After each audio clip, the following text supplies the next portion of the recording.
Now, educationists in Kigezi region, in an interface with the Visiting Education Policy Review Commission members, called for an increase in a capitation grant for government schools to support effective implementation of the competence-based O-level curriculum. They say that the grant has remained underutilized despite the curriculum's higher costs, particularly for facilitating students' projects and the much-needed school infrastructure facelifts. Our reporter, Cyprus Arinetwe, has just returned from southwestern Uganda and filed this report.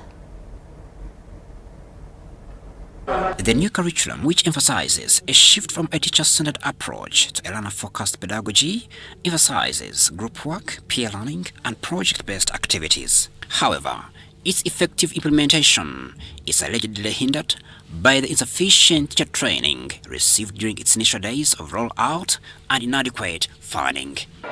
It's expensive, yet the capitation grant has been stagnant for some time. We appeal to the government to increase capitation grant and then also have more of the laboratories and the computers in schools. As a result, students report ongoing challenges with the new issues arising each day, despite the first cohort preparing for national exams this year. About the new curriculum, yes. So it's like every day we're getting something new about the curriculum to learn. And for the application, maybe the answering of questions, well, we have gotten that, but then questions are tricky. But we are not aware if those who are going to mark us, if they know the information, how to mark the things they should follow. Even some questions are confusing. You find that you as students, you are confused, and sometimes even the teacher is confused. We are not sure of what to do.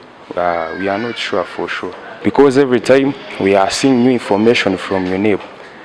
We students, we are ready for this, but I think UNEB was not ready for this, because they are bringing new information time and time. We don't know what is to be done, what is not to be done. For the government, I think it can best do it to provide research centers to different schools, because not all schools have research centers yet. This curriculum is all about research and the learners' input mostly. So they only give us questions and we have to research it. Some schools don't have, and those that have research centers, they are limited. During the field visits of the Educational Policy Review Commission in Kigezi sub-region, teachers in Kigezi sub-region expressed concern that the curriculum rollout was rushed, pointing out that universities are still producing graduates trained in the old curriculum teaching methods. They advocate for universities to adopt competence-based training to align it with O-level needs. They also called for increased support in ICT, libraries, and laboratories to fully realize the curriculum's potential. On the issue of competence-based curriculum, where we have to have hands-on experience, the government is introducing using phones in our schools. I think it is good, because when we don't have enough computers in our schools, these phones will help our students, mostly on science and technology. Okay, most of us go for the computer practicals, and there are 15. Only 15 computers and 10 are working. You can spend almost one term without even sitting on a computer and typing. I think the whole country, Kabale district and the whole country at large, we need more money in education sector to cater for desks, cater for toilets, to cater for other structures, because our children are suffering. In a rapid development, salary disparities and low teacher motivation are driving many educators into early retirement. The purpose of this commission is to find out how our education system is and to learn from the stakeholders on the ground what the issues are and what they recommend that can be done to improve the education system. A trend alarming though. Despite salary enhancements for science teachers, many continue to leave for private schools seeking better pay. After all, they are short of better pension. On average, a primary school teacher earns 480,000 Uganda shillings per month and is expected to teach full-time from Monday to Friday.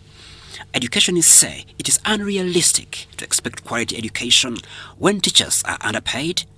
Majority are now resorting to side businesses to meet financial demands. I think government should have designed a policy or a curriculum for primary education first at degree level, so that we have those teachers who are ready to replace. But teachers are going, schools are empty. We have permission to replace, that one we are doing, but of course there are restrictions on recruiting new ones. And it is a big challenge. And others are not interested in coming to join primary education. One, because of the funding, the facilitation, or the salary. Someone gets around 480 a month. When you convert it to the current rate of expenditure, that salary is low to motivate a person to come. They'd rather go for business. And actually we are wondering what we can do. You stop a person from going, the person is already demotivated not to teach.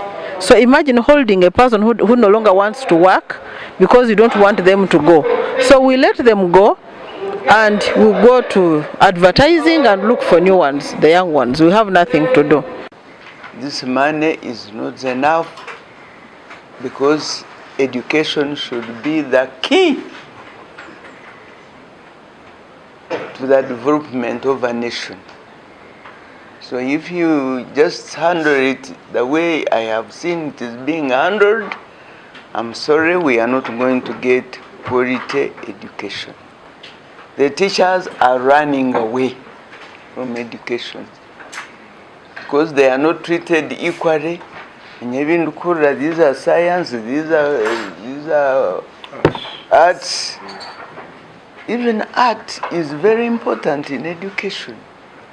Ato kureba umusomesa wa science munachiza na headmaster umushara, because the headmaster is arts. All districts, all chief accounting officers are complaining of the increasing number of teachers who are asking for early retirement. The 12-member commission team was constituted in 2021 by the Minister for Education and Sports and has so far gathered 240 members from various parts of the country.